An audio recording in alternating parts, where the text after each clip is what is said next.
Hi everyone, you are back once again with Zenith. This is another episode of the Spirit Channel, and today my lovely guest is Teza. Teza. Teza. Caught myself at the last minute. Oh gosh. Apologies, Teza Lord. So Teza is a spiritual author, artist, and activist, lifelong yoga and meditation practitioner. So what I've actually wrote here is from she pirate of the Caribbean and recovering addict to we are all one and everything is sacred. Teza embraces the craziness of life and has a laugh doing it. She's an environmentalist, podcast host, consciousness revolutionary by love, and author of 4 books. And so everyone, this is Teza Lord. Teza, very, very warm welcome. We're going to have to send you back to like practice Teza. Teza, apologies. And because it's my spiritual name, I know I'm very like possessive about my Teza. Yeah, there we go, Teza. That's a very, very warm welcome. Thank you so much for correcting me. Please correct me at any stage. My memory is not great at all. Well, that's okay because there's a lot to think about and to be in every single moment. I think all of us are really filled with so much. So the important stuff sticks with like Teza. Yeah, I don't know. I'm finding it it's a challenging day for some reason. I don't quite know. There must be a lot of kind of energy, whatever about. So I'm not quite too sure what's going on. The moon was very, very big a couple of nights ago. It was a full moon there. When was it? Just 2 days ago. It was the buck moon, I think. And there was a comet, at least over here in the States, there was a comet. Right, okay. And I just couldn't fall asleep. This was like 2 nights ago, and I kept thinking, what's going on? Did I have coffee? No. Where did I have caffeine? Because I just usually have no trouble falling asleep. But I kept having this energy surging through me, and I was not aware of the fact what the moon was doing. I was kind of out of touch with the cosmic forces that day. But the moon was knocking on my door saying, wake up. That's really interesting because I had the exact same problem. I think maybe that's what the problem is. I did not sleep very much 2 nights ago. So I think that's what it was. Yeah. Full moon. They called it a super moon or something. Somehow I missed it because I've been doing other things. And there was a comet, at least here. And everybody the next day said, oh, did you vibe into it? I said, oh, maybe that's why I couldn't sleep until way, way, way past my bedtime. Yeah. Normally I would pay attention. I mean, sometimes I would set my intentions. I think it's important to do that. It's an old kind of practice or whatever, but it's also a very spiritual practice where you set your intentions for the next month by the light of the full moon. But like yourself, I just completely missed it. Yeah, sometimes, we can't beat ourselves up if we miss a full moon because there's always the next full moon. We can, find out what day it's going to be. But I think it's very important when you're doing spiritual work to be very kind to yourself. And, we do the best we can. But if we can't do all the practices, if we can't be at every single ritual, if we can't know every single word or diagram or symbol, it's okay because there's so much. I think sometimes we get caught up in ritual and symbolism and stuff like that too much, and we think, oh, I'm not doing things right if I haven't done this. Sometimes it's just important to just express yourself rather than get caught up in I must do this, I must do that. I've learned that a lot myself as well. I haven't got this meditation done. I haven't went out and give my love to the sun or the creator or whatever other kind of things I do. And then sometimes I go, just be. Overthinking things, just be in the moment, just express yourself. Yeah. So anyway, enough about me. Teza, what about you? You said Teza again. Every time you say Teza. Oh, no, Teza. We told you this is, you're just going to have to correct me. I need to write it down. Teza, like Teza. Write it down with a couple Zs. T-E-Z-Z. Yeah. So the reason I'm kind of obsessed about my name is because it is my given name to myself. When I reached a certain place in my life where I was aware enough that the name I was using previously was not me, and that I had evolved and I had shed that skin, which was a pretty negative skin. And when I felt released from it, I said, I'm going to mark this as a special occasion. And this was 40 years ago, and changed my name to Teza. And so I legally changed it. And I, basically told everybody, The only person who insisted on calling me by my old name was my mother. And she sent me this envelope. It was a very fat envelope. I said, oh, what's going to happen? I open it up, and there's a mirror, and it says, take a good look at yourself, Linda, which was my name. I said, okay. oh my God, poor mother. But she passed away at the age of 97, and I must give her credit. Toward the end of her life, she finally started calling me Teza. Well, I hope that I hope when I eventually, as we were talking about just before the show went live, I hope eventually when I adopt the Zenith as my legal name, that people will eventually come around to it. But I think, like yourself, I'm in for quite a long wait for people to start addressing me, especially family. Yeah, I mean, you have to insist on it, actually. Name change is a sacred thing.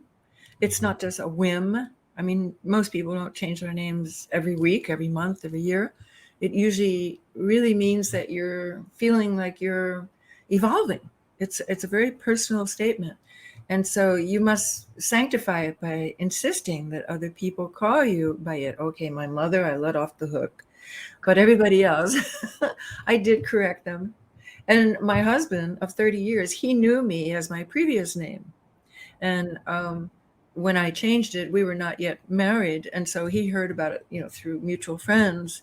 And he thought, oh, that's really an interesting thing. I wonder what the story is. And so, of course, when we finally did meet, because he knew me by my old name, which was not the Linda that I mentioned. I used to go by my surname, which was Bates, a good old English name. And all my Spanish-speaking friends called me Bateza, and that's where Teza came from. Right, Bateza, instead of Bates. So when I first met my husband, he said, okay, you got to tell me, how did you evolve to be from Bates to Teza? I said, well, it really means Bates. And in Espanol, Teza is Batez. So names, stories, whether we're talking about spirit or symbols or the evolution of our civilization, stories are the essence of how we bring them into ourselves. They become part of our being rather than just listening to a book or, reading a book or listening to somebody lecture. I mean, when we make a story, it really sets in. I do believe that's why the Bible is so important, because it tells stories and people really relate to the parables. Yeah, absolutely. You're 100% right. And I actually do. I love it. I was saying too, the more Z people that we get, the better, I think. There must be something about the Z letter, the Z symbol that seems to attract people. Zorro. The action Zorro. So yes, Teza. Yeah, Teza. Oh my God! Oh, I know. You better write it down. I have, but I can't find a way to spell it. Teza. Teza. Yeah. Oh, it's funny. Okay, so you're gonna have to call me Ms. Lord. I know. I don't have any idea why this is happening. Well, in America, we had these funny old candies. They were called Pez. So a lot of people, they have trouble with my name. They say, I never heard of such a name. How can I remember that? I said, do you remember those funny little candies, the Pez? Did you have that candy? Yes, I know Pez dispensers. So you know the Pez, the game, the candy. It comes in a little thing like that. And so instead of Pez, I'm a Tez. I know it even sounds very much like Tesla, but for some reason it just will not take root in my mind. I must try and think Tesla. Or some people call me Tesla, like a funny version of Tesla. But the big difference is that Z, that Z is so important, because Tesla is S. And they call that sibilating, like a snake. But the Z is more like a B. So it's funny, the sound and the resonance. I'm into chanting. I do a lot of chanting. And I work with crystals. The resonance, the vibration of things is really important. So the name, but that's okay if you don't mind me. Just if you mess it up again, I'll just have to. Yes, just keep correcting me. I wish you were here. I wish you were here to slap me on the wrist every time. Okay. Hopefully I'll remember it, Teza. Yeah. So You know, you got it, Teza. You just Teza, said it. I know. So yeah. Anyway, enough about me and thing. More Enough about about you you. and how you came to be, because I was reading that you left America, because, and I can identify, you never felt comfortable with yourself. You never felt comfortable in your own kind of skin and in society and stuff like that. And you were always searching for something. You were this kind of mysterious quality that you couldn't quite find until eventually you discovered love. But up until that point, I know that you'd left and you went away to the West Indies for 10 years. So I'd love to hear more of that story.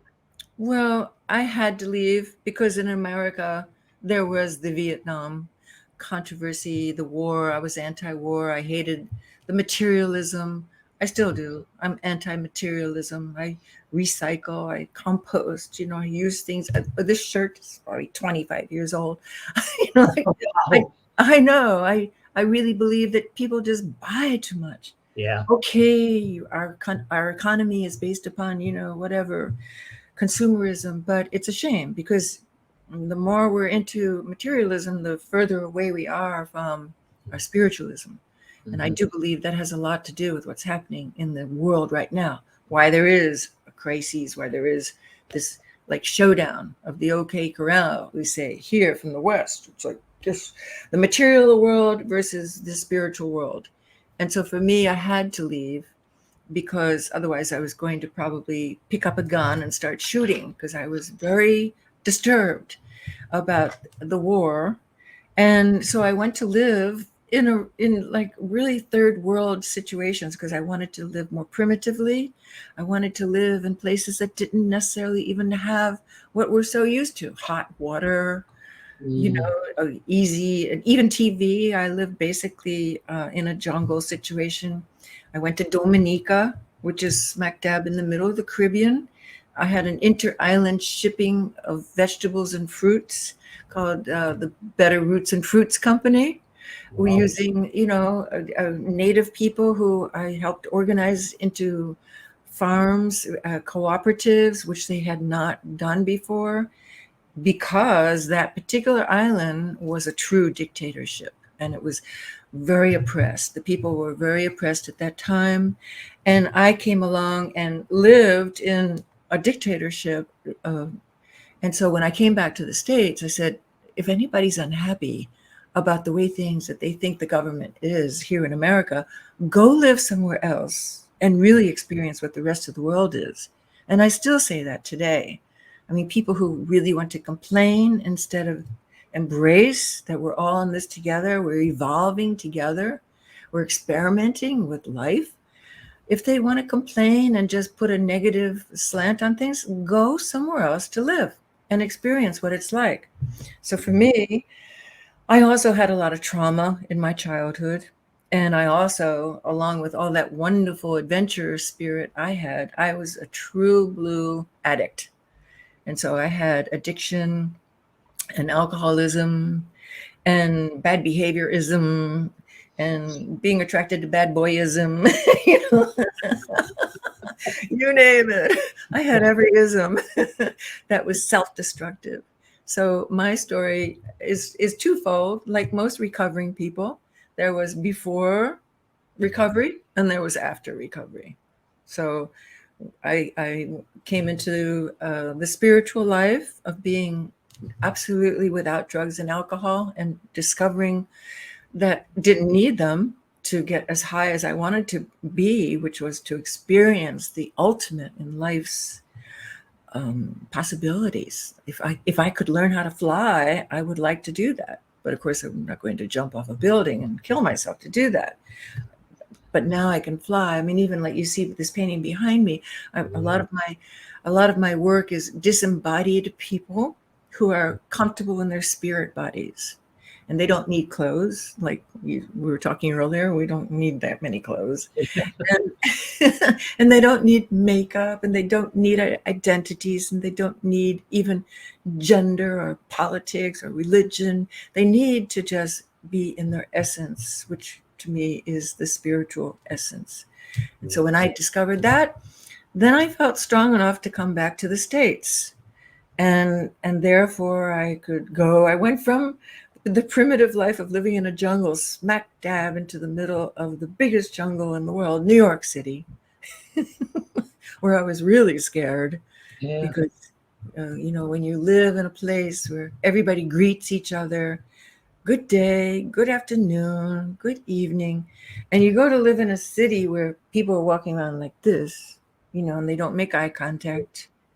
They have to protect themselves, because if you make eye contact, you're probably inviting some crazy person to talk too much or act out. And so my story began with embracing my spiritual sober life, and that's when I became Teza. Lovely Teza. Lovely Teza. Teza. Yeah, Teza. there you go. You got it. Yeah.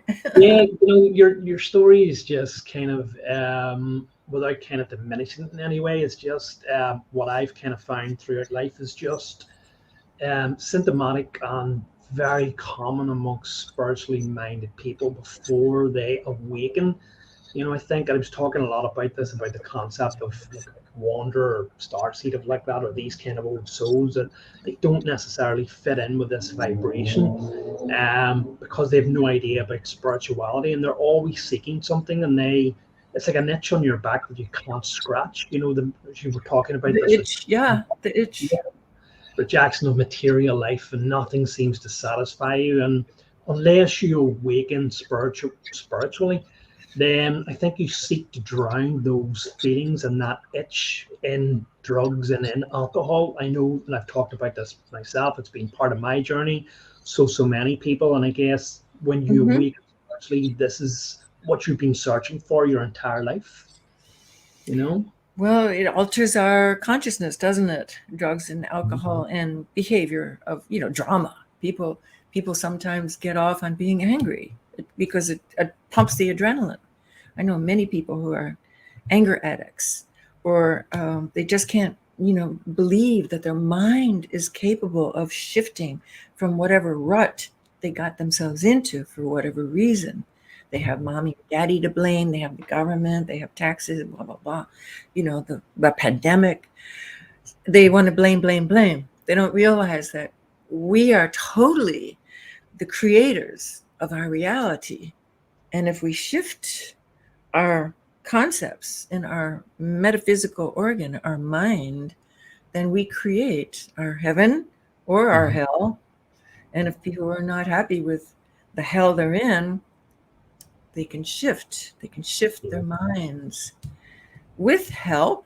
I mean, I sought teachers. I think all of us need teachers.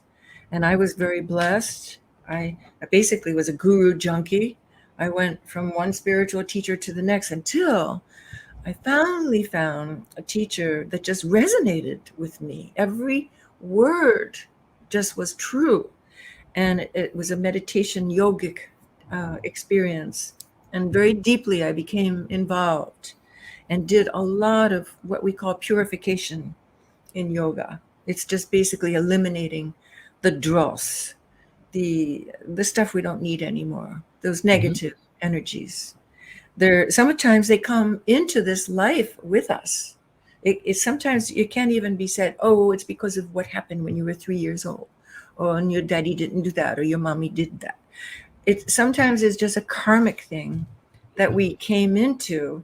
And when that happens, the only way we can bust through those karmic blocks, called samsaras in yogic parlance, is to dive into them. And doing it through meditation is the best way, because it's just you and you. It's you and your spirit.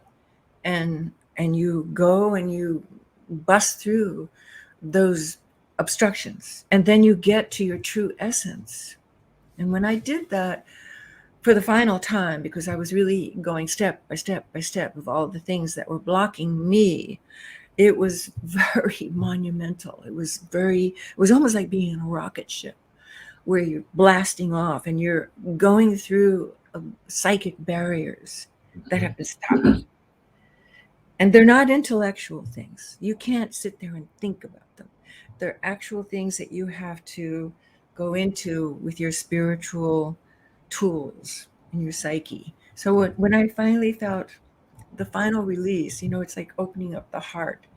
When the heart chakra has been opened, it's open. It's opened. And, there's nothing that can shut it down again. Nothing.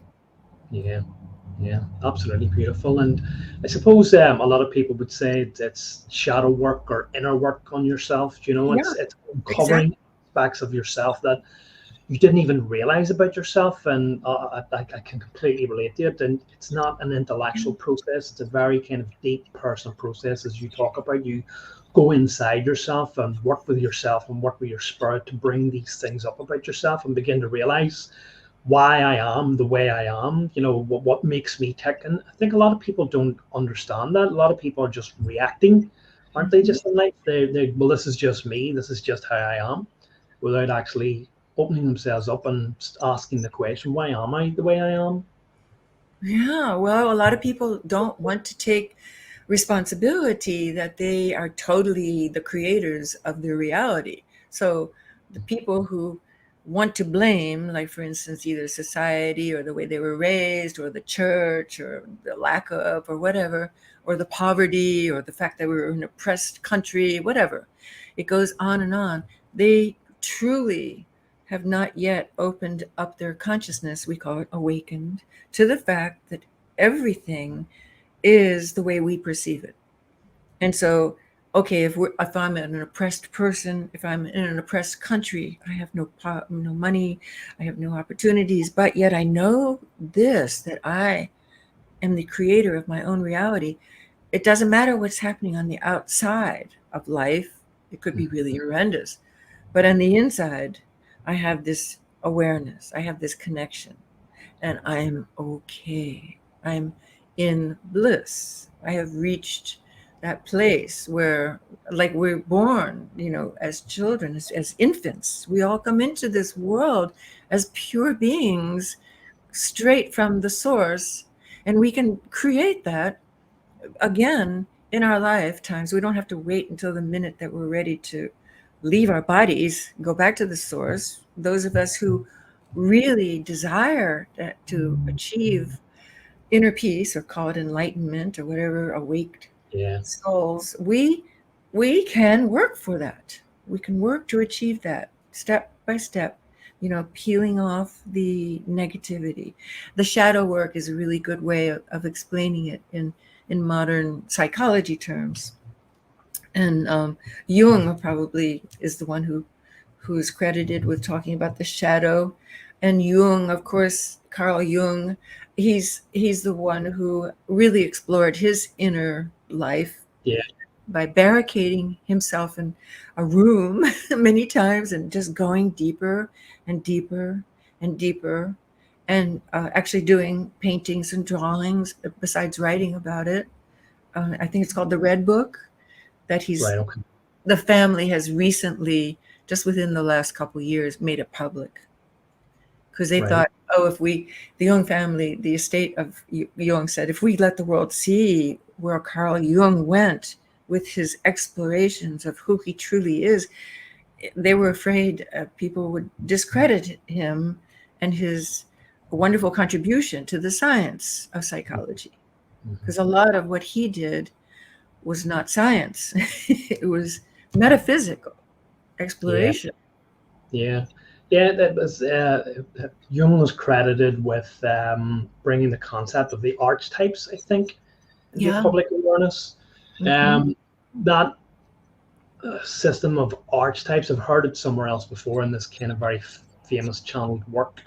I don't really understand it, but in that famous channeled work, they talk about the tarot as not a way of fortune telling, but a way of working with archetypes. Hmm.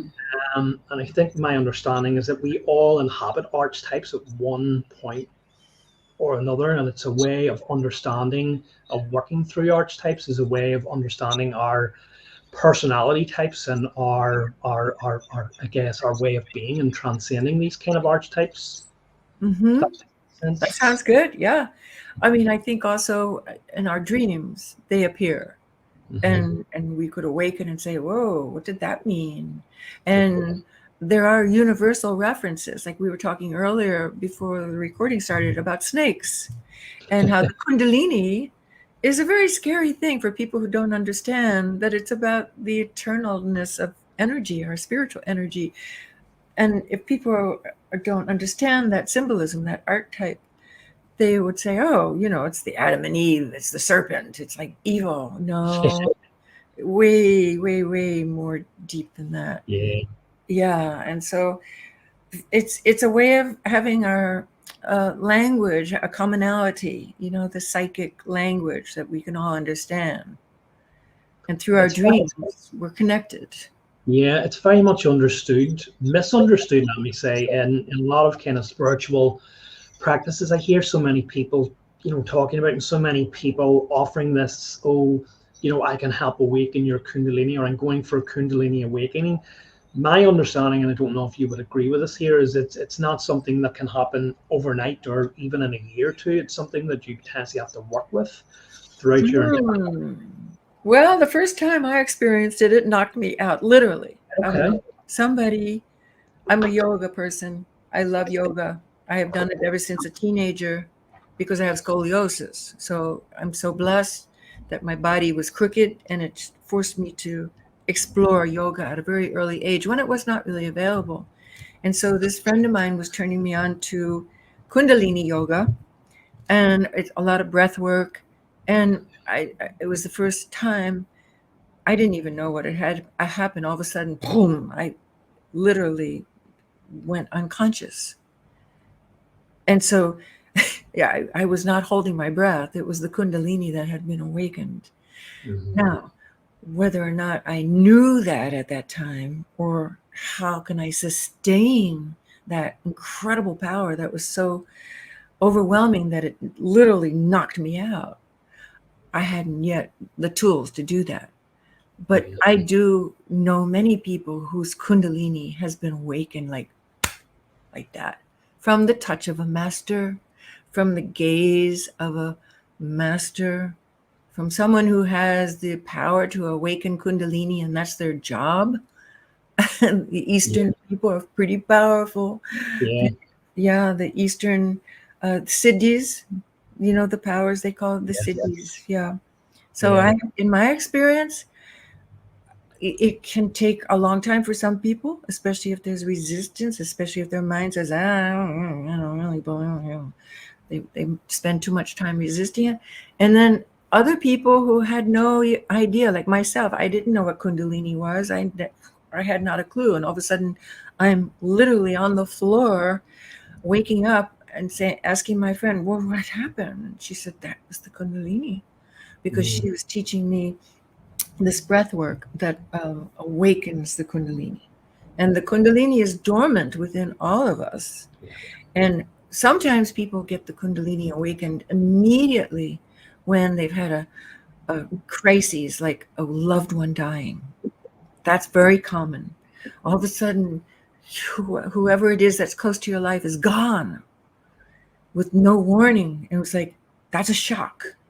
And a lot of people are like frozen with the altered state of like, wow, life is like that fragile.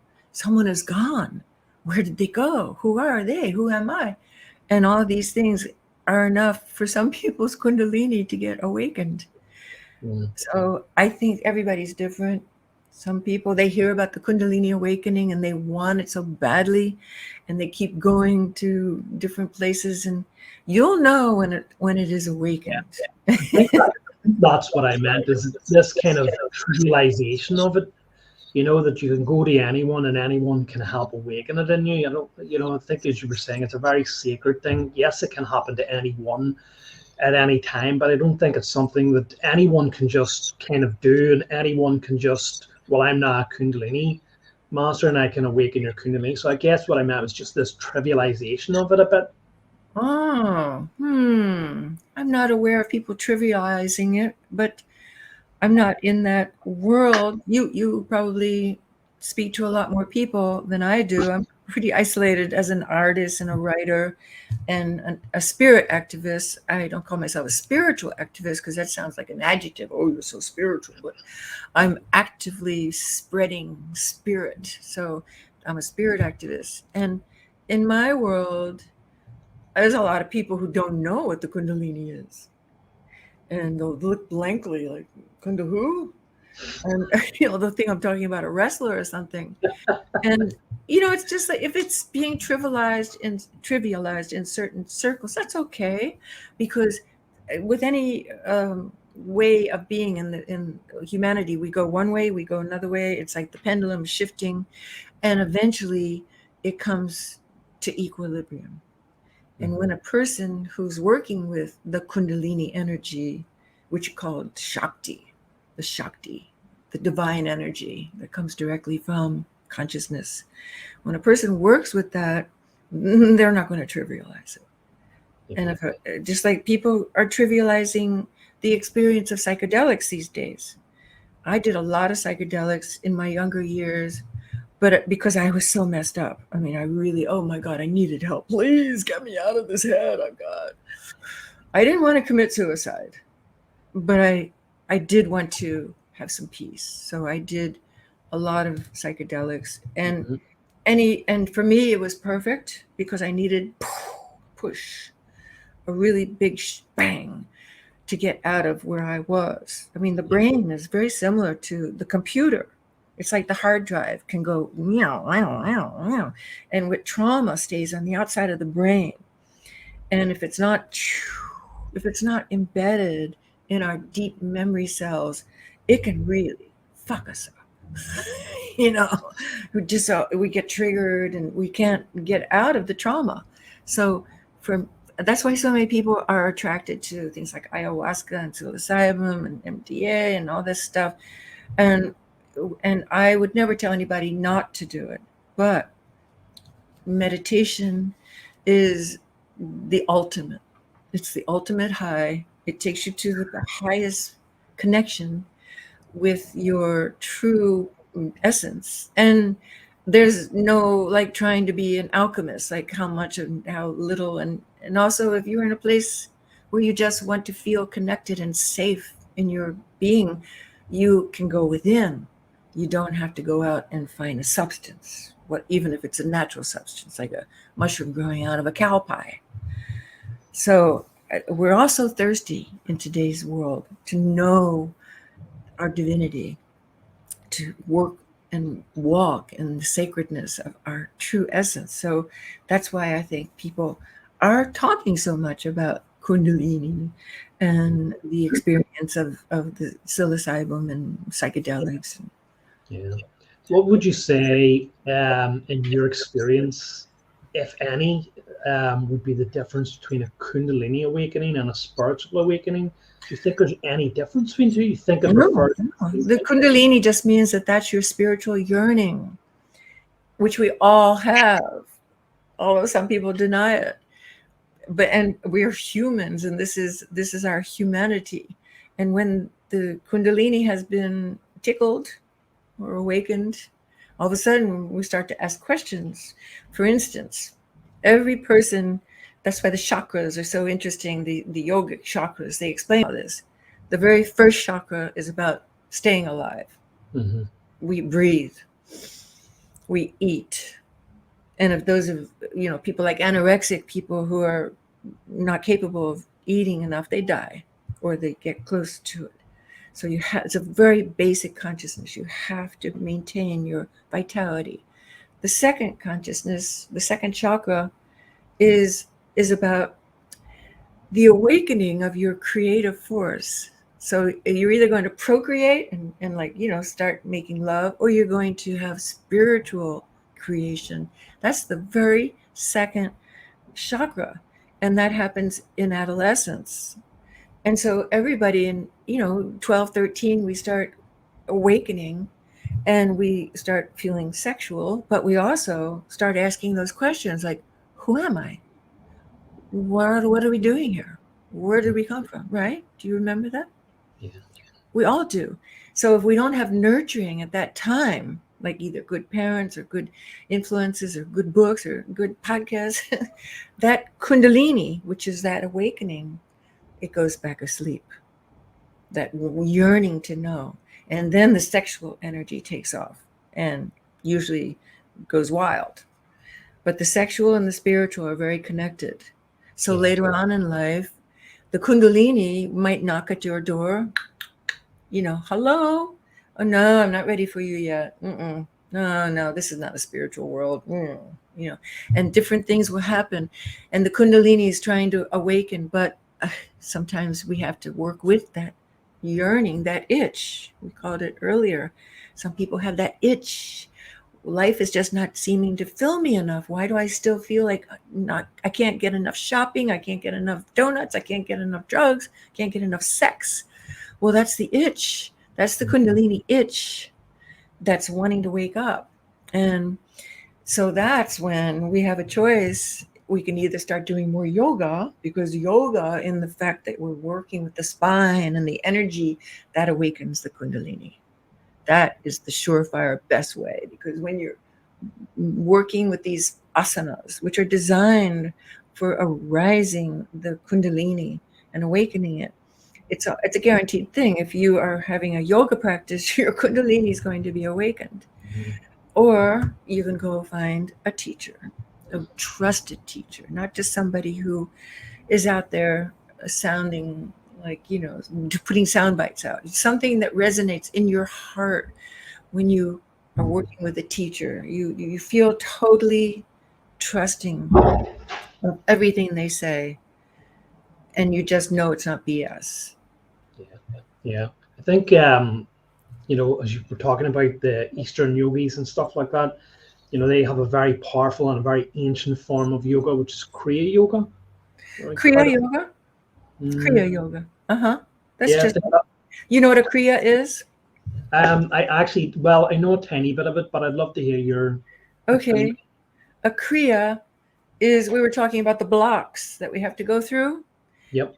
A Kriya is, sometimes you see people go like this, like who are having experiences. It could be as violent as that, but it also could be like, whoa, you just go through something. And a Kriya is, it means that you're concentrating on purifying yourself, and that you are working with purification techniques and disciplines, even breath, pranayama. Being conscious of the breath will keep your mind steady and your body strong. But Kriya Yoga is, it doesn't necessarily have to be a certain type of yoga. Kriya is a definition, like when you do yoga, when you're doing the physical postures, that's called Hatha Yoga. Right. And yet there are some people who say, oh yeah, I go to Hatha Yoga class because they teach a certain way. Well, Hatha just means physical. You're doing something with your physical body. That's all Hatha means. And Kriya also means that you are purposely working on getting rid of obstructions. Right. Okay. Yeah. Well, very helpful. Thank you very much for clarifying. Yeah, I know. It's those are all Sanskrit words. Yeah. And Sanskrit is the yoga of the oldest scriptures. Well, some people say that the Old Testament is as old as the Vedas, but they're pretty neck and neck. Right around the same time, everybody was awakening on the planet, whether they were of that tribe or that tribe. People were starting to write down these stories in the ancient scriptures. Yeah, it is fascinating, our civilization and where it's all kind of come from. What I wanted to ask you about is, obviously we see that fantastic painting behind you, and I know I've been on your website and you have some amazing paintings. Where did that come from? Because I know that you said that you attended art classes when you were searching for something. Well, I'm an artist. Yeah, I went to art school. Yeah. I'm just kind of wondering where the imagination, the creativity comes. Was it, were you always kind of drawing like that or painting like that? Or was it when you became very spiritual that your painting evolved? Well, my very first experience with art was as a kid. There's something about my soul that came in needing to be creative and express. And so I taught myself how to draw, nothing very spiritual. I was copying Superman. That's pretty spiritual, though. That's how I taught myself how to draw. It was a very kind of methodical way that I did it, by grids, separating the cartoon panels into grids. And, you separate one cartoon panel into many, many little grids, then you can copy what's in that little tiny grid. And I taught myself the relationship of space and form. And then, of course, education helps enormously. And I have always been intrigued by the human body. To me, it's the highest design on the planet. I also was a botanical illustrator. I've done a lot of work with plants. That's how I got involved with psychedelics on such a deep level also, because we were studying them and I drew them at Harvard University in the mid 60s. So my story led to, I wanted to be able to express with my hand and my making of things what I was envisioning in my imagination. And to do that, I had to have training. I had to be able to interpret, like if I'm seeing someone flying in my mind, how do I make their bodies so I don't have a model? Obviously, I'm not having a model there on a trapeze. And I also studied a lot of dance, so I know how I move. And then I had to learn how do the bones move. I had to study anatomy. I had to study the muscles. Oh, yeah. And that's actually part of the yoga training. Yoga training has to have anatomy. When you get certified, I was grandfathered in, meaning I just proved my training in my past, and they just gave me certification because I've been doing yoga since my teens. So when you understand the way the muscles are and the bones are, then, especially with the dance connection, I can just envision what I want to do in a movement, and I can interpret it as a figure, a two-dimensional figure or a three-dimensional piece of sculpture. And so those are training things. It's just like when we want to train our bodies to look good, we might want to take some lessons about how to develop certain muscles, like the bicep. How do I get the bicep big? Well, you got to do this with your bicep, and crunches to do, abs like steel, whatever. So, and then once we know those basic things, then we can, almost like Arnold Schwarzenegger, if you ever saw his incredible documentary, it's called Pumping Iron. I mean, he sculpted his body like as if he was God. He said, "Oh, I need to work on that little muscle there." And he would just say, that little muscle needs something. So, to have the tools is very important as an artist and as a spiritual person. And an artist who wants to delve into what I call the visionary. It's in the art world, it's called visionary art, because it's not from this reality. It's from our dream reality, or it's surreal. It's not something that we see if we walk down the street, but it is possible because it's in our mind. And to have that, you have to have this trust that what your reality is worthy. First of all, because it takes time and energy to make art. And who cares? Well, I care. And the world is starting to care more and more too. Did not so much years ago when I got laughed out of New York galleries. But now people are really embracing, the possibilities of our unlimited sources of our mind. And for somebody like myself who documents that with not only art but writing, and all my books are illustrated. So there's a relationship between the visual and the literary in my world. They're very, very striking. Some of them are incredibly beautiful, incredibly detailed. I really do love some of them, so I do. And so you've actually written 4 books now. 4 novels. I've just finished a 5th. Oh, really? I'm looking for a literary agent or a brave publisher, because it's the first time I've done fiction. And it's really an amazing story. And in fiction, it's just like with visionary paintings. You can go places that you cannot go in nonfiction. And so I wanted the freedom to really express what I wanted to bring to the world in this uplifting story. It's an echo story. It's about a message from the divine source who comes to help us get things straight here about the crises that we're involved in. All right, okay. Tell us a little bit about what was the thought process, or what made you decide to go, well, I want to write a book and I want it to be about this? Ever since I was a kid, I would read a book and I said, I can do this. I can even do better. It was just something I knew. But yet when I finally got around to starting to write, I thought, wow, this is challenging. I think it's way more challenging to write than it is to be a visual artist. That's just my feeling about it. To be a visual artist, maybe it's because I've practiced so many times and the tools are within me. It's easy. It doesn't feel like I'm sweating bullets. But to express myself with words, because I think words are very fickle.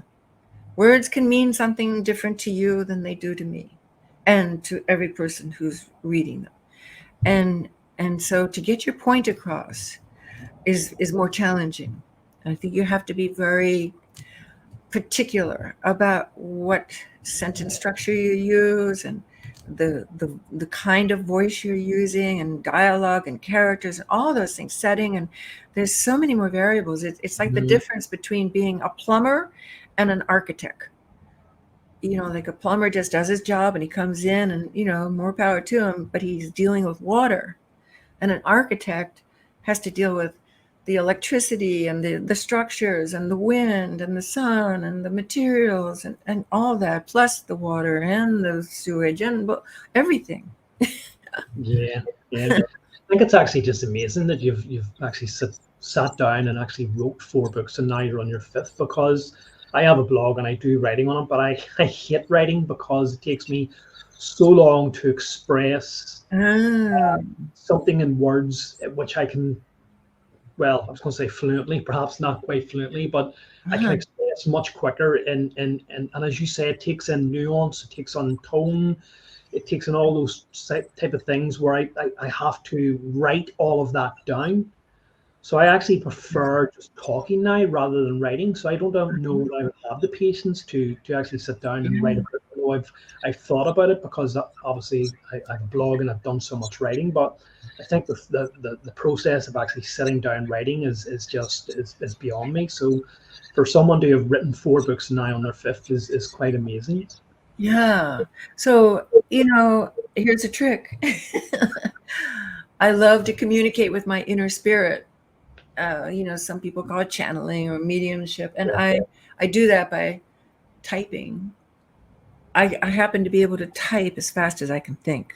Wow. So therefore you have to learn the tools. I started typing when I was, before I did yoga. So I started typing and I got my speed up because I transposed books. I was working with the botanical people, and I actually wrote up whole PhDs, thesis. So I could type as fast as I think. And then I learned to communicate with my inner guide, which some people call their angel, or just their connection to cosmic consciousness. And I do it very ritualistically. I say, okay, I'm intending to ask a question, because it's always good to have a question.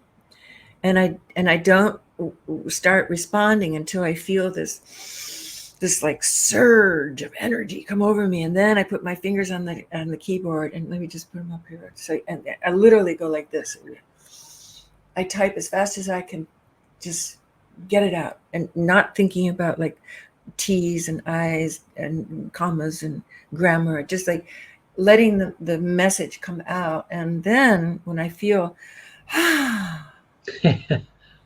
and then it's almost like you're in a trance. Then you come out and say, oh, what have I written? And then you see and you go over it. And of course, if it's for the public, then you can spruce it up and make it more grammatically correct and add a few words here and there.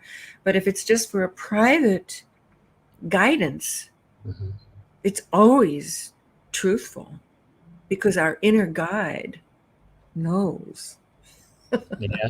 We don't have to go to a psychic. Yeah, I was going to actually just talk about that process. It's, for me, with the stuff that I've kind of written, the inspirational messages that I get, I think it, in the beginning, it can almost feel like, well, that's just my own kind of mind writing this down. But when you sit back and take stock of it, then you begin to realize that did not come from me. That's not my own kind of thoughts. And it's quite amazing to see that process, really. But you're right, it's almost like this force or will is almost imposed upon you, and you just feel that you need to get the words out. Yeah. It's a beautiful process. I actually was just writing something today, and it sort of sounds a bit like fiction, but I kind of been around long enough to know that it's not fiction, that it's a story from whatever you want to call that. It was third part of a story called Seeking the Face of God, and I'd left it for a while and thought I'll come back to it today, and kind of just went, well, I have no idea where to start about this, but I just sat there for a while and just the words just flowed and they just came rushing out, and I was just, oh my God, I couldn't get it down fast enough. But as you turn around and say, it's you have to be able to type, and I can't really type. I'm kind of big fat sausage fingers, and I always make I got the biggest hands in the world. But what you were starting to say was, how can you trust that? And that's the ego. The ego is that part that says, how can I trust the stuff that's coming out of me? And I think we all have to test our connections with the source, the source of the universe, consciousness, pure love. And we must test it in order to trust it. It's just like with a person. If we decide we're going to marry somebody, we don't just we put them through little tests to see how they'll do with with the mom and on a trip, or what kind of you test people before you trust them, right? We do.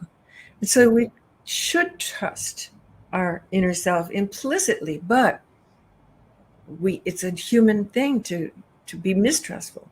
And so when we get to the place through trial and error and having gone through tests where we can actually trust these things that come out of us spontaneously, and that is the Kundalini, that is our connection with our spirit, that is not programmed from culture, gender, race, nationality. That's pure consciousness. When we trust it, then that's when the flow happens, the creative flow, the flow of feeling connected. Yeah.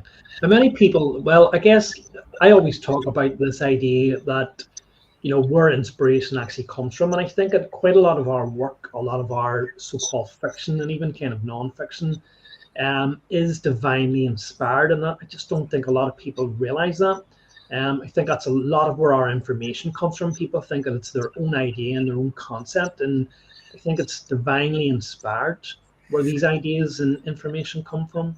What divine spark? Is that what Divinely you're saying? inspired. Divinely inspired. Oh, divinely inspired. See, that's a Teza. A divine, yes, that would really, that's when you feel it, when something is divinely inspired. I'd like to think that that's my work. Yeah. And I have had trouble being accepted by the publishing mainstream, because I've been trying to get legitimately published for decades, and people said, well, the world is not ready for this.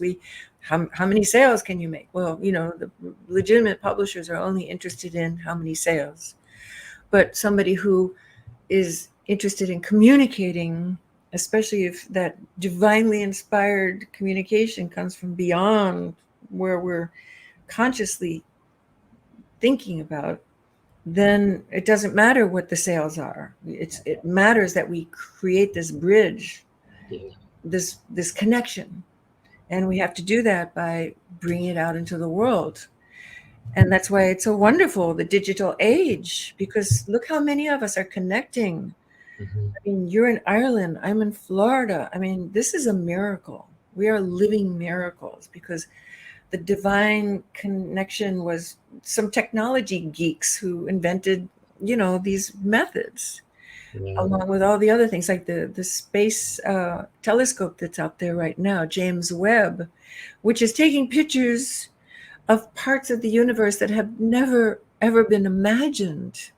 I mean, the stuff that we are capable of is phenomenal. It's unlimited. And that's what happens when we get rid of the restrictions and we allow the energy to just move. That's the movement of the energy. Yeah. I Yeah. think we're kind of moving into this age that has been foretold, and prophesized for a long, long time. We were talking about indigenous cultures and stuff like that, and how Mhm. the myths and so-called legends have been dismissed by, what mainstream and science. But there's definitely a lot of information to suggest that we're kind of moving into a very kind of new age, and I think that. Um, just as we were talking about, these technologies are helping us to form bridges, to make relationships. We are putting down new pathways and highways. We're interconnecting, we're interlinking, we're networking, I guess. To me, it seems to be this kind of forerunner to a more kind of what we might call enlightened telepathic type of society. Why not? Anything's possible if people can just like be open to it. Anything is possible. I don't know because we're right in the middle of the story. I mean, I certainly have experienced being able to communicate with people just by how we look. Like, for instance, I love to be on a podcast. People ask me, I look at the pictures because I'm a sensitive person of visual training. I can pick up the energy that's transmitted with graphics or images that people choose. And you, Zenith, I saw your coming out video and I thought, oh, this guy's cool. He's finally letting it out of the bag, who and what he is. And just the Yeah. way you did it was so cute. Thank you very much. It pops up in my YouTube channel all the time, and I hit stop because I never watch any of my stuff back. But Yeah, it's cute though. It's very endearing. If I hadn't seen that, I might have thought, yeah, yeah, it endeared me to you. So that was a way of you know, not just so much telepathically, but being honing our sensitive psychic yeah, tools that we all have, and to be able to communicate in a pure way without the ego directing us. yeah, And I think that that's happening more and more. Yes. And people who are stuck, and like I ran into a friend earlier in the grocery store, he was saying, oh, I think it's terrible, the end times are coming. I said, that's not the way I see it. I mean, that's just what you're buying into. And he was like dumbstruck because there's some bad juju happening right now in politics here in America, and a lot of people are upset. And to me, it's just like more BS from the politics. And what has that got to do with my spiritual harmony? How am I feeling today connected to this incredible, unlimited power that I have the ability to recognize and to work with? Well, I'm not going to let it ruin my beautiful day. yeah. One thing that just came to mind there was obviously, during COVID and during Trump's presidency, I found that a lot of people got caught up in that narrative. Even spiritually minded people got caught up in that Trump narrative and that whole Q and stuff and all that kind of stuff. And I had a lot of people trying to convince me, to kind of follow that. For me, after a short period of time, it just didn't feel right for me. It didn't feel right. And I found a lot of people, as I said, even people who I thought should have known better, got caught up in that, and their mindset and their attitude changed. They became resentful. Um, and this kind of separation, occurred between us. Mm-hmm. And I kind of backed away from it. I said, it doesn't feel right to me. Mm-mm. I concentrate on me, on my own development, Mhm. rather than getting caught up in this idea of them and us, them and us. And it just speaks a Yeah. lot to what you're talking about. A lot of people were kind of looking for a savior type of thing through that kind of era. Some people, I guess, still are, but for me, I guess you probably agree with this here, is that the savior that we're looking for is our own selves. We have to concentrate on our own selves. Well, we're definitely in crises mode.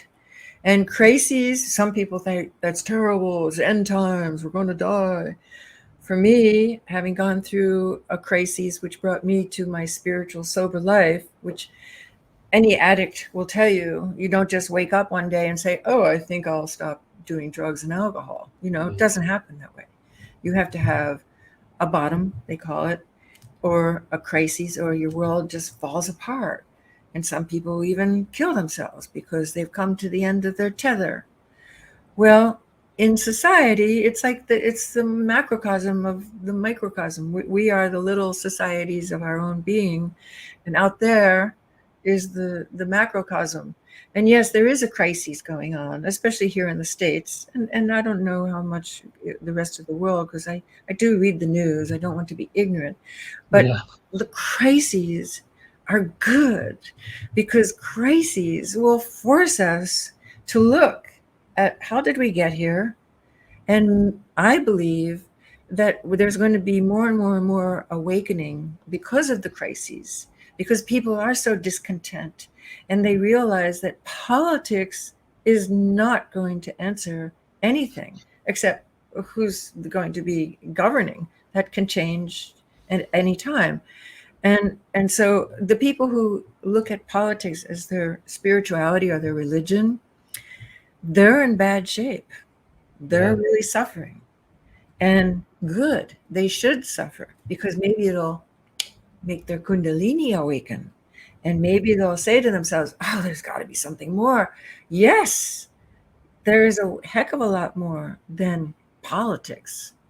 There is just the connection of, our inner energy. And once we work with that energy, everything is possible. You mean huge shifts, like inventions and movements and spontaneous awakening and engaged consciousness will happen more and more. And it already is. The young people are so different than the old fuddy-duds like myself. Although they relate to me because I'm not too much of a fuddy-dud when it comes to the possibilities of life. I don't do politics. I do vote, but I don't do politics. And our podcast, we didn't talk about my podcast. It's no, called I haven't got on to it. Teza Lord. My husband is a political animal, and my husband is a born-again Christian. And that may sound like a disparity, but it makes for a very interesting, not only marriage, but conversation about issues. Yeah, I was Because, listening to it today. yeah, the one thing that we have in common is we are totally in love with spirit. That is our commonality. And so, did you listen to the one that I did by myself? Because he's gone on I, a trip. I listened to the most recent one, and I heard you conversing back and forward in it. Oh, okay, yeah, that's good. Because I did one the other day by myself. When he's not around, I extrapolate my thoughts. So it's, to have conflict is good. It's healthy. If we all lived in oh yes, isn't it wonderful? Isn't it great? Everything is so perfect.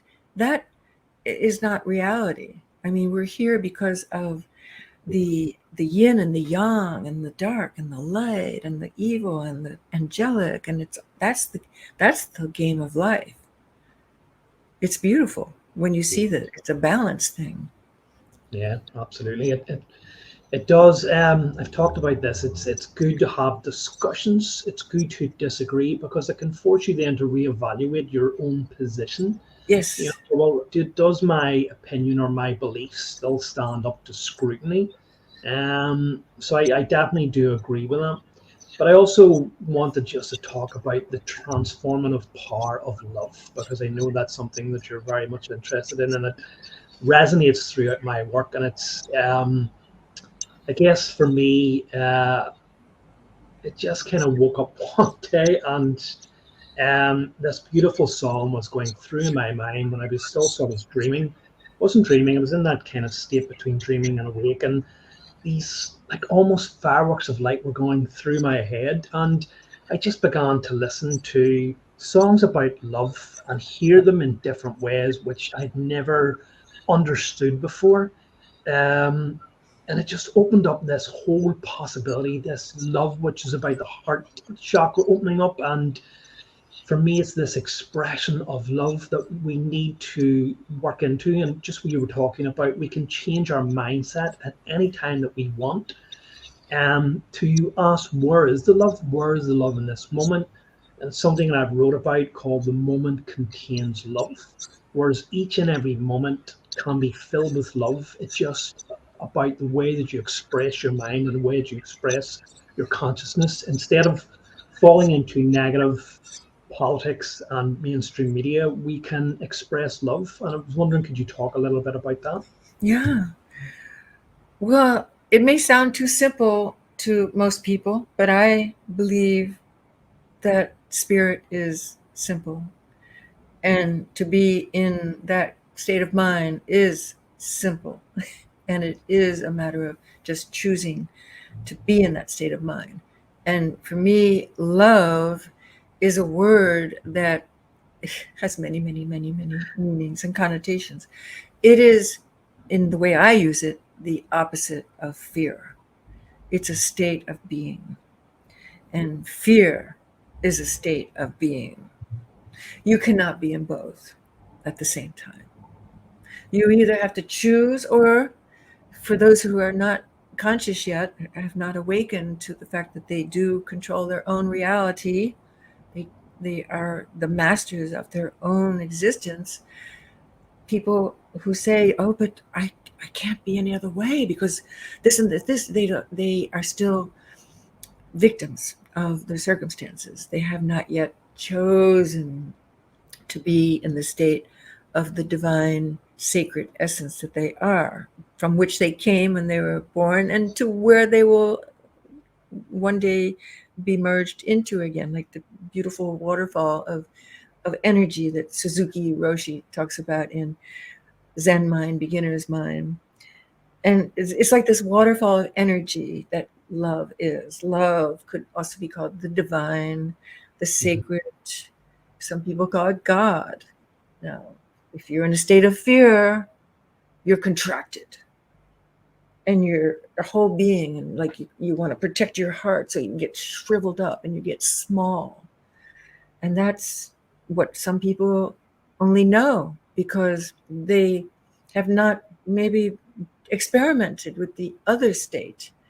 It could just be that they never ran into a teacher or another person who ignited their Kundalini, which is to know the other side of life, the road less traveled, as it was so aptly put in that beautiful book.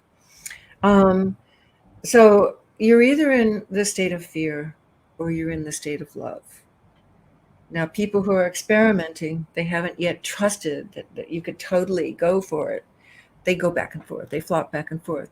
And then it's up to us individually to recognize. I was just doing a little video about that today for my YouTube channel.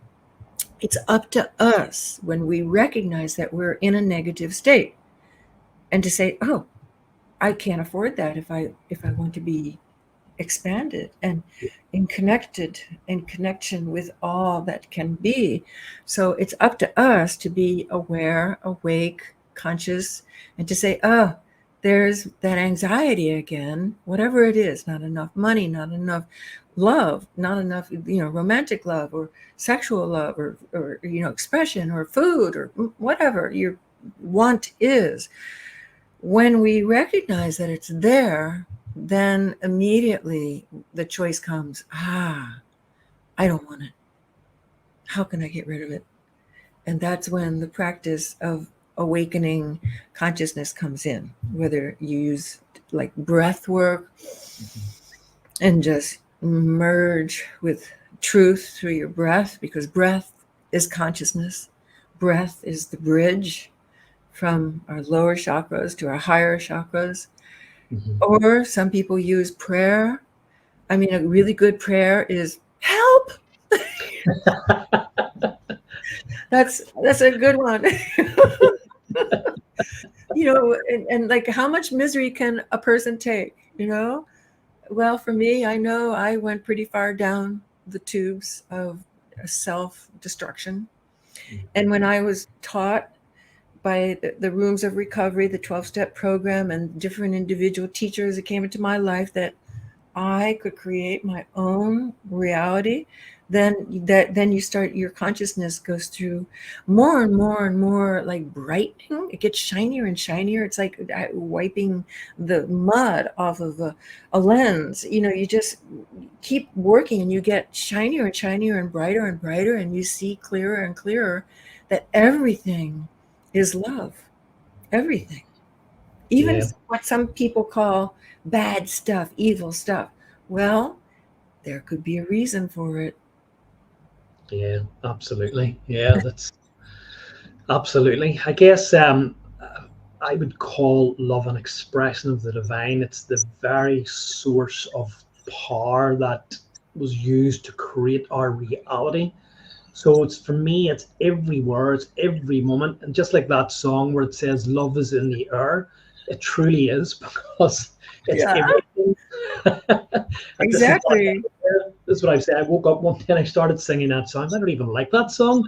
This made sense to me. And that other song, which was it was about love. I feel it in my fingers. I feel it everywhere. Love is everywhere. And I was like, yes, this song means so much to me now, because love is everywhere. It's a state of being, and you kind of tune your thoughts to love, and everything begins to change then for you. And once you begin to operate in that state of being, you expand your vibration. And if more people done that, then we would see transformation, I guess, on this planet. Right, exactly. See how simple it is? Voila. It is, people want to complicate things, but oh no, life is not that. It's got to be way more complicated. But it's not. The choice between living in a state of love, which is to be acknowledging our divine connection to all in existence, or being in a contracted state and arresting any possibility of either happiness or fulfillment. I mean, that's a pretty simple choice when it's spelled out like that. And there's always going to be people who say, oh, it can't be that simple. Well, they'll find out, little by little. They'll test life, and they'll maybe be lucky and have a bottom, and they'll say, I surrender to wanting to control things. I'm just going to go for love. And love is the opposite of wanting to control things. Yeah. And that's a very important word, I guess, that you used there, this idea of surrendering. Instead of trying to control the situation, just opening your arms and say, I surrender to this process. You're not fighting against it. You're not trying to go against the current then, and things Right. then become much easier in your life, I guess. Yeah. And to say, oh no, it's got to be this way. Well, those are the people who are very, very disturbed right now. And that's what they choose. Just like the friend I ran into in the grocery store. That's his reality. And he has the right. We all have free will. I'm not going to bang him over the head and say, you shouldn't be alive because you're not thinking the way I do. No, he has the right to have his opinions. And, as long as it doesn't harm me, and as long as he's not that close, and I don't have to run into him that many times in the grocery store, he can have all the opinions he wants. Yeah, you're absolutely right. It's everyone's free will, and you can't bang anyone over the head with this here. If they want to know, they have to come to you to ask about it. But trying to force your views, or just trying to explain to someone who isn't ready for that, is counterproductive, I guess. Yes, it's just like the shocking assassination of the old prime minister in Japan. I mean, that blew everybody's mind in Japan, especially.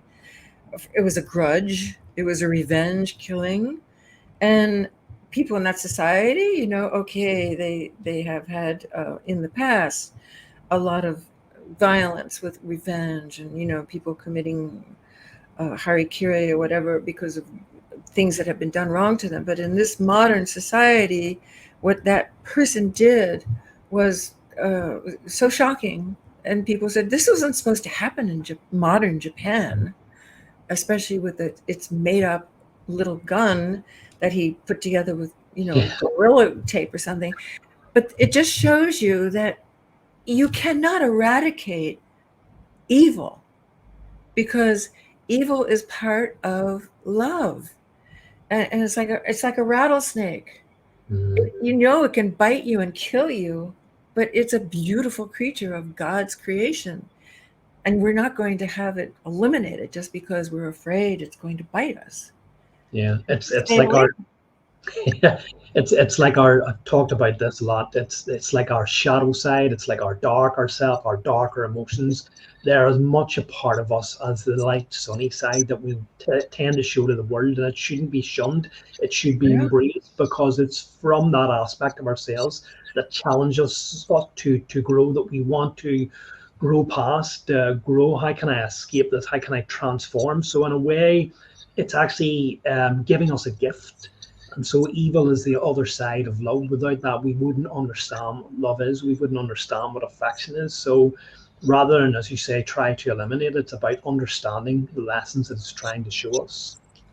Yes. I mean, this world has both the joy and the sorrow, and everything in between. And we get to enjoy it all. I mean, I would say enjoy it by participating in it, because this life itself is a gift. I mean, at the moment when it's taken away, we'll come to that realization. And I have been with both of my parents when they left their bodies. I know for a fact what the final story is. I mean, it's quite sacred. It's quite majestic, and it's an honor. It's an honor to participate in somebody's transition to the next consciousness. And in yoga, we call it the highest consciousness. It's not death. We call it Maha Samadhi. Samadhi is what you experience in meditation. But when you die, you're in Maha Samadhi. Why do you think it's still so misunderstood? We've actually turned around and say yoga's been around for thousands upon thousands of years. It's very well known in Eastern practices, but I guess in our Western societies, we still haven't cottoned onto this here. It's looked at something that needs to be grieved. Like we're losing someone, instead of this celebration of this transition to a larger life. Why do you think that is? Have you any thoughts on that? Yeah, it's evolving. It used to be taboo. When I was a younger person, you couldn't mention, no, not in public, not in polite society. Now, we can talk about it more and more, at least in the circles I am, because I like to shock people. And so, like, for instance, if somebody has terminal cancer, I'll just say, how are you doing with your approaching journey? Or have you thought about the fact that if you stay positive, it could absolutely disappear? Have you considered that? And I think there's enough of us awakened people. You talked earlier about this is a time where the awakening is happening.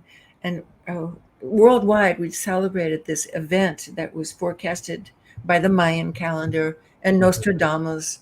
It was called the Harmonic Convergence. It was in 1987. I was involved in that. Artists were asked to participate. Jose Arguelles, who organized it worldwide. Since then, that was the celebration of 144,000 awakened sun dancers, which is the magic number, even in the book of Revelations in the Bible, of enough people of enough souls who had awakened, that it was a ripple effect. From then on, it's just like you can't stop the awakening. It's happening. Nobody can put a damper on it. And before that, some people might have said, oh, it's just a fad, this whole thing about, what drugs and alcohol, not so much alcohol, but the psychedelics and things like Leary brought and Baba Ram Dass and the early pioneers of consciousness thinking being mainstream is now accepted. And wherever I go, people are talking about, like, they want to experience the sacred. How can I do it? And so they're doing these micro doses, it's very popular. And you know what? Even in America, they have started to use ayahuasca rituals done very, very systematically to help the vets who are trapped in PTSD with mental problems. And they've now sanctified, the US government has said, yep, the VA, the Veterans Administration, can help the vets who are having such mental health problems. And because of the crises of mental health being so off the scales, and especially from the pandemic, people have been committing suicide, and the youth of our country are going nuts, and some of them committing suicide by far more than they were previously. Now people are seeing that the answers are not with, tranquilizers and anti-anxiety pills. It's to have the experience of the sacred, to initiate their Kundalini awakening, in essence, is what they're talking about.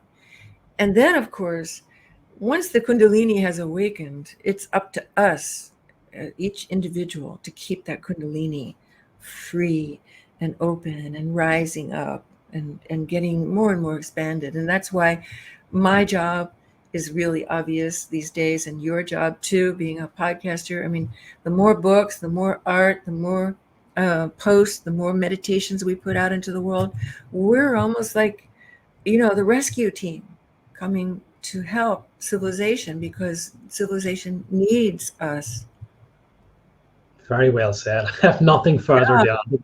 That's fantastic. I know your head's kind of well, that's why you do the work you do, and that's why I'm obsessed about spirit. I just think spirit is just so, not just wonderful, but it's the answer for the troubles, the environment. I mean, I think modern spirituality is environmentalism.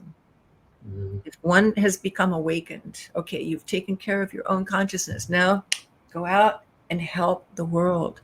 We have to help people to understand about things like, basic things like compost, recycle, wear those old shirts that are so beautiful. You don't have to go out and keep buying things. Yeah, I talk about that a lot as well.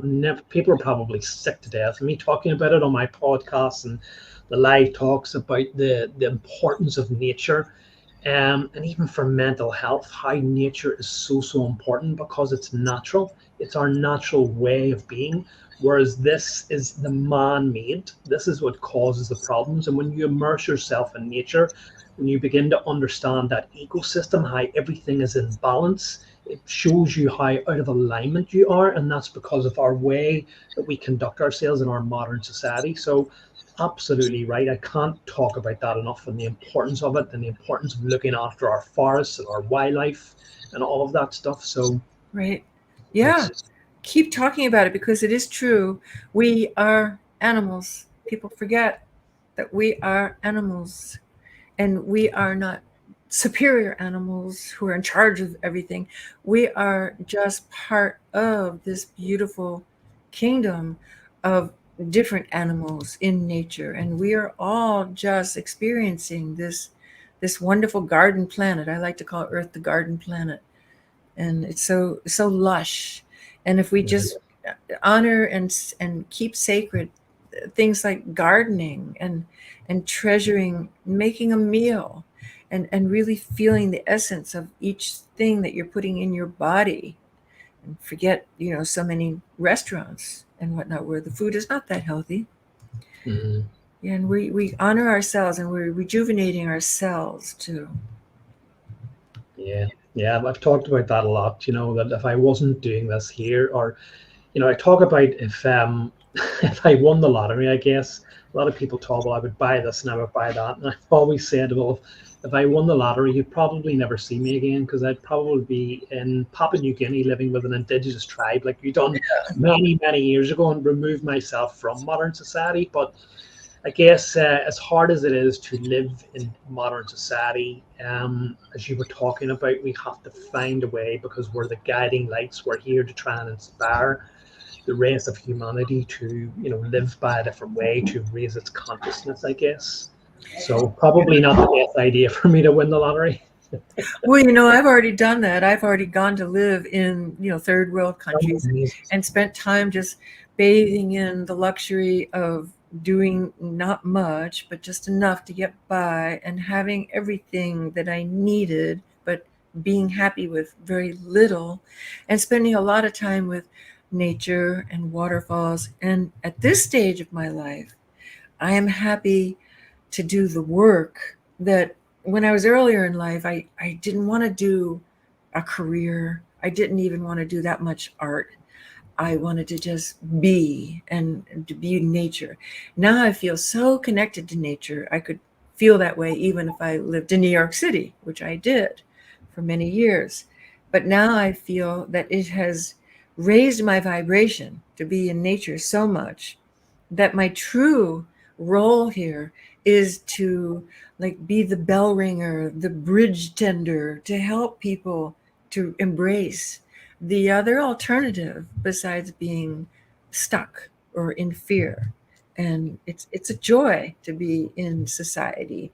And we're getting ready for a trip. We're going to go spend 4 months in Bolivia and other places in South America. My husband and I really love to explore, especially in Latin America. And we spend plenty of time in nature. But when we're out of nature, we're back here, we're happy to participate in helping uplift others, because it's really about, once you have experienced the oneness of love and consciousness, we don't want to just keep it to ourselves. We want to spread it to everybody. We want to give it as a gift. We want to help those people who are still suffering to realize that it really is a mind shift. And so it's a joy, and it's an honor to help other people. Yeah, very well said. I know. Fantastic, Teza.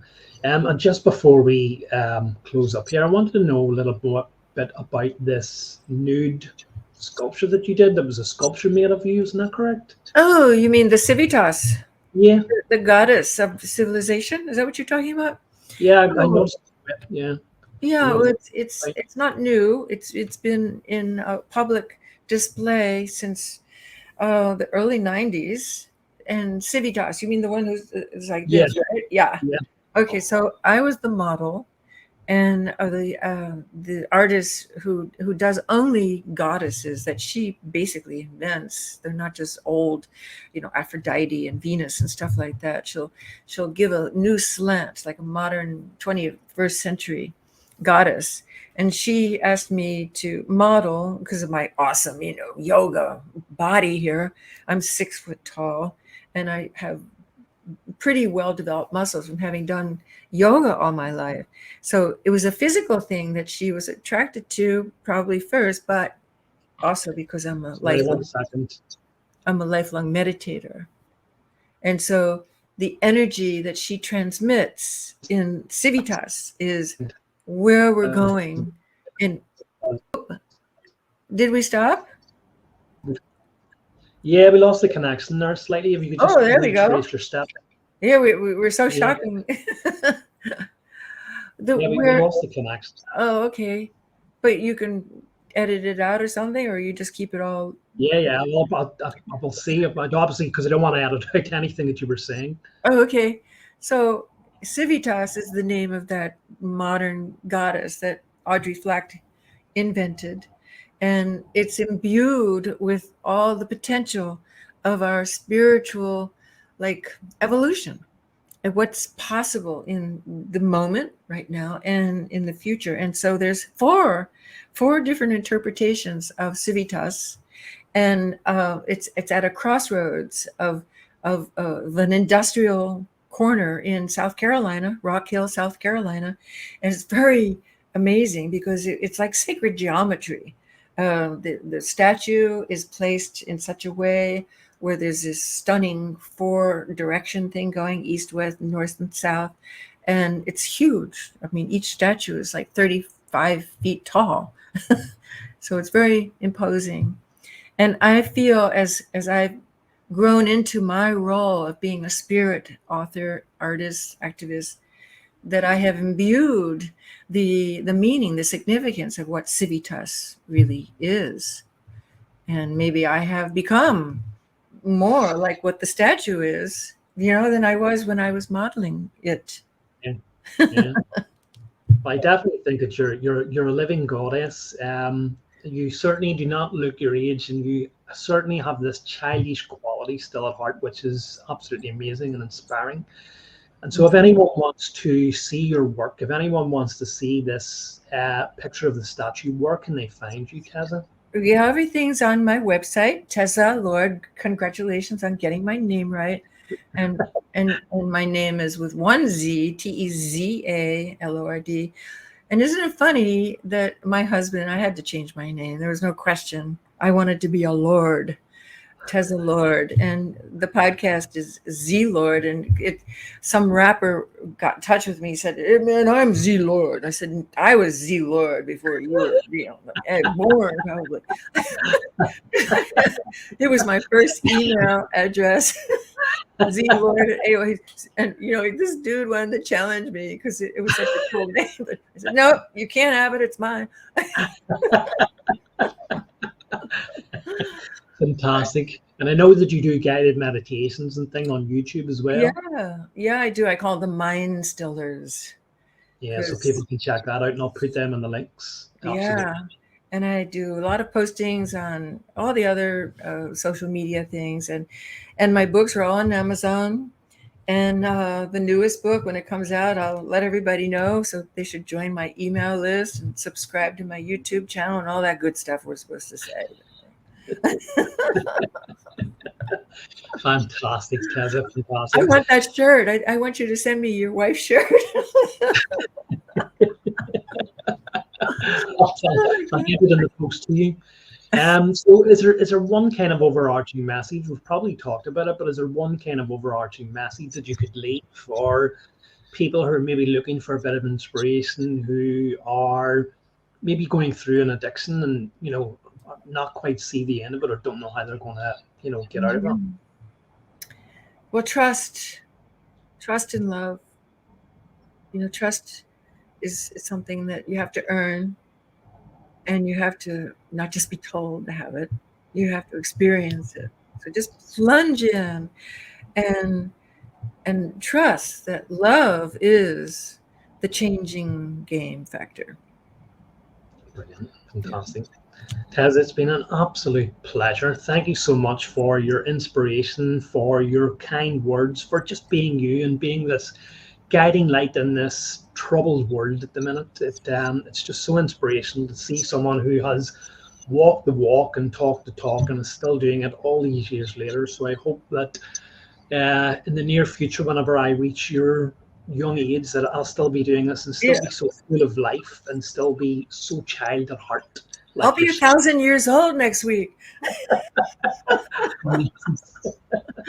Thank you so much, and we'll look forward to speaking to you again. Oh, well, thank you so much for having me, and I hope that everybody who listens is just goes for joy. Joy is the way we came into this game of life, and it can be our main factor.